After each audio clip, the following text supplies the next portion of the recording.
예, 시장의 문을 여는 황금 열쇠 잡아보겠습니다. 키맨이시죠?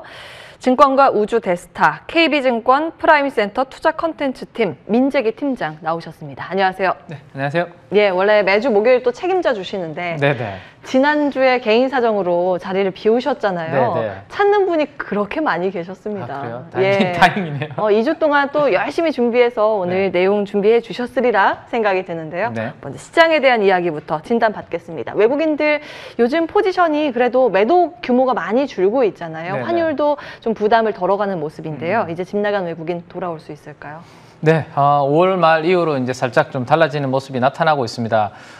코스피가 3,250선에 이제 직전 고점을 뚫고 나가기 위해서는 아무래도 이제 외국인 매수세가 이제 필요한 상황이죠. 제가 이제 연초 이후에 코스피 시장에서 외국인 누적 순매수 포지션을 한번 이제 차트로 그려봤습니다. 그려보니까 약 16조 원 정도의 순매도를 지금 기록을 하고 있습니다. 그나마 순매도 규모가 17조 원에 막 육박하다가 5월 말 들어서부터 매도세가 주춤하고 좀 있어가지고 희망을 한번 가져볼 만한 상황이다라고 말씀드릴 수 있습니다. 다만 이제 5월 31일 날 하나 우리가 이제 앞으로 체크해볼 만한 변수가 하나 생겼는데요. 중국이 14년 만에 이 외화 예금 지급 준비율이라는 것을 인상을 아주 단행을 했습니다. 현재 한 5% 정도에서 7%로 한꺼번에 2%포인트를 인상을 했는데요. 이 예상 밖의 조치를 했는데 이 가파른 위안화 강세 흐름을 좀 제동을 걸겠다라는 의지가 반영이 된 게 아닌가 생각이 됩니다. 그래서 달러 대비 위안화 가치의 흐름을 보여주는 차트를 한번 보실 필요가 있는데 지난 4월 달 이후에 위안화 가치는 한 3% 정도 가파르게 상승을 하는 모습이었습니다. 4월 초에 한 6.57 위안 정도에서 5월 말에 6.35 위안까지 많이 하락했다가 최근에 이 조치가 나온 이후에 살짝 지금 위안화는 소폭 하락해서 반전을 하고 있습니다. 자, 이번에 이 개입이 어느 정도 효과를 보일지 이게 중요한데요. 일부 이제 경제 매체에서는 올해 4월 말 기준으로 중국 금융기관에서 예치된 외화 예금이 1조 달러에 달하기 때문에 지준율이 2%포인트 높아지면 200억 달러 정도의 자금이 회수될 수 있다. 그래서 위안화 환율이 급속한 상승 압력을 완화할 수 있을 것이다라는 전망을 지금 하고 있습니다. 자, 이게 이제 어떻게 될지 한번 지켜봐야 되는 건데요. 전혀 시장에서 예측하지 못했던 부분이고 규모도 작지 않기 때문에 모니터링은 하실 필요가 있을 것 같습니다. 자, 이 위안화가 만약에 이 단기적으로 강세 마무리하고 약세로 반전될 경우에 우리나라의 원화의 약세 요인에 영향을 주게 됩니다. 우리 원화는 위안화와 동조되는 부분이 강하기 때문에 그 부분을 체크하셔야 되는데요.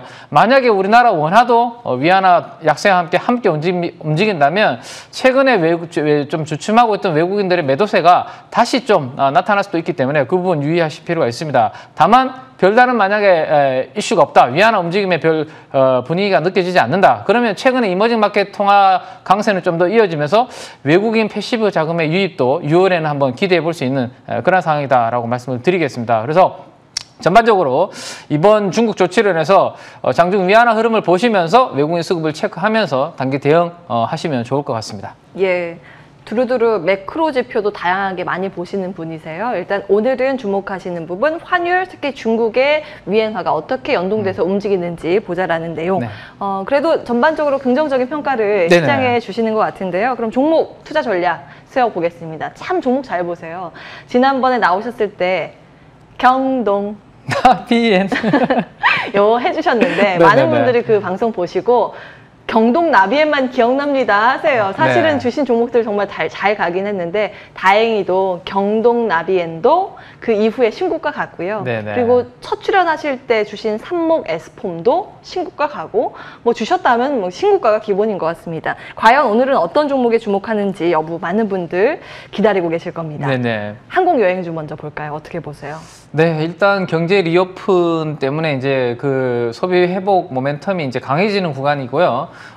이제 말씀하셨던 이제 항공, 여행, 엔터 이런 종목들이 문제는 이제 어느 정도 주가에 이 아이디어들이 이제 반영이 좀 되어 있다라는 부분인 것 같습니다. 일단 미국이 이제 뉴욕의 경제 리오픈이 7월 1일로 이제 예정이 되어 있습니다. 6월 중순까지는 그래서 이 관련된 섹터가 아마 좀 견조한 흐름을 좀 이어가지 않을까라는 생각이고요. 미국이 백신 1차 접종률 10%에 도달을 하는 시점부터 여행이라든지 호텔, 카지노 이런 종목들이 반등을 보였습니다. 그래서 우리나라 한국도 현재 1차 접종률도 10% 정도 수준으로 급하게 지금 따라잡고 있기 때문에 이 리오픈 수혜 회복 기대감은 계속해서 좀 있다라고 보시면 좋을 것 같습니다. 그래서 엔터에서 그다음에 화물을 중심으로 한 항공, 거기에서 여행까지 이렇게 순환매가 지금 진행이 되고 있는데 여행과 항공의 경우에는 리오픈이 이제 가시가 되면 2021년 올 하반기죠. 컨택트 업종 중에서 특히 소비 업종 쪽에서는 상당히 큰 한번 레버리지가 한번 나올 수도 있다라는 생각이 들고요. 만약에 근데 주가는 지금 이미 많이 올라왔는데 실적이 뒷받침이 되지 못하면 주가는 오른 상태에서 좀 박스권의 움직임이 나타날 수 있다 정도는 염두를 해 두셔야 될 것 같습니다. 자, 코로나로 인해서 산업의 이제 구조조정이 아주 진행이 많이 되었죠. 그래서 내년도 정도만 되면 2년 정도 억눌려 있던 이 대기 수요가 폭발을 할 수 있습니다. 그러면 이들 업종들의 같은 경우에는 수요인 Q와 가격인 P가 모두 상승하는 그런 국면으로 들어갈 가능성이 있습니다. 그래서 그런 부분들을 염두에 두시면 좋고요. 근데 작은 이제 여행사나 여객 중심으로 하고 있는 LCC 같은 항공들은 코로나 상황이 혹시라도 예상보다 조금 길어질 경우에는 운영자금 조달이라든지 이런 부분들 때문에 단기 유상증자의 리스크도 있을 수 있다 정도는 생각을 하셔야 될 것 같습니다. 그래서 이들 방금 말씀드렸던 이들 작은 규모의 여행사 그다음에 LCC 정도는 해외여행이 본격화되는 그런 시점부터 아마 강하게 반등이 좀 더 나올 수 있다 정도로 생각을 하시면 좋을 것 같고요.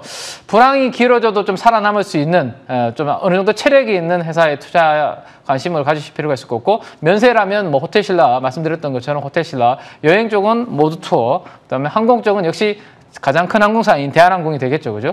그다음에 개별 종목에 대해서 약간 이러한 단기 유상증자 관련 이슈들로 인해서 제가 한 종목을 고르기 불안하다면 타이거 여행 레저라는 ETF도 저는 더 좋은 투자 대안이 될 수 있을 거라고 생각이 됩니다. 예, 사실은 힘든 보릿고개를 지날 때 그 기업의 곳간의 식량을 잘 쌓은 곳이 살아남고 그리고 경기가 재개됐을 때 그들 기업이 가장 먼저 살아나는 거거든요. 네네.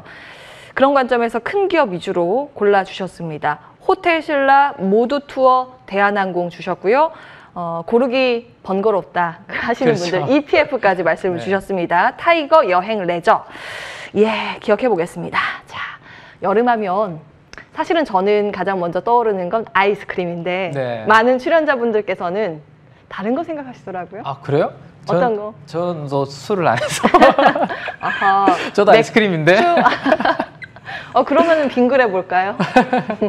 근데 저랑 우리 앵커님을 제외하면 대부분들은 시원한 맥주를 많이 떠올리시니까. 예. 맥주 이야기가 굉장히 많이 나옵니다. 주류 관련주, 특히 이제 제주 맥주가 얼마 전에 상장을 하면서 이제 같이 연동돼서 봐야 되는 종목 찾기에 시장은 주목하고 있는 모양새인데요. 투자 의견은 어떠세요?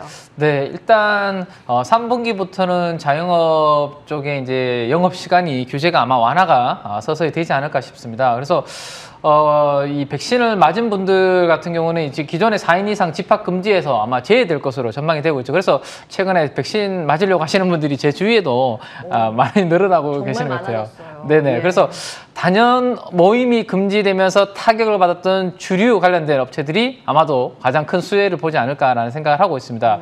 업황이 아주 안 좋았던 이제 1분기 실적도 영업이익이 한 529억 정도를 기록을 하면서 괜찮았는데요. 맥주가 전년 동기 대비해서 매출이 한 3% 정도 감소를 하긴 했는데 소주는 1.3% 정도 증가를 하면서 실적이 선방을 했습니다. 그래서 올해부터 연간 예상 영업이익 컨센서스가 2천억대 정도로 지금 시장에서는 예상을 하고 있는데 시가총액이 2조 8천억 정도 수준이면 음식료 업종 치고는 그렇게 밸류에이션이 지금 비싼 상황은 아니고요.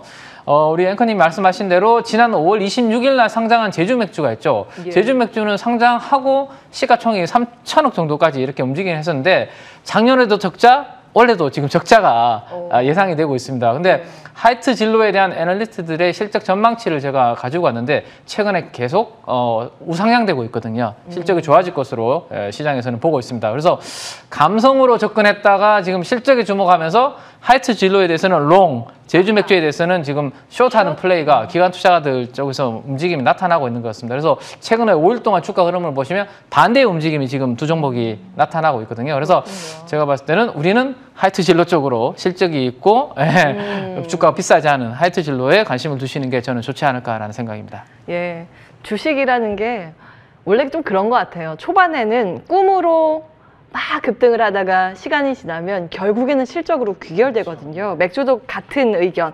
제주 맥주에 대해서는 보수적인 관점이고요. 하이트 진로는 괜찮다. 기억해 보겠습니다. 맥주 기업 하이트 진로 탑픽으로 주셨습니다. 키맨 KB증권 프라임센터 투자 컨텐츠팀 민재기 팀장 함께했습니다. 오늘도 고맙습니다. 네, 감사합니다.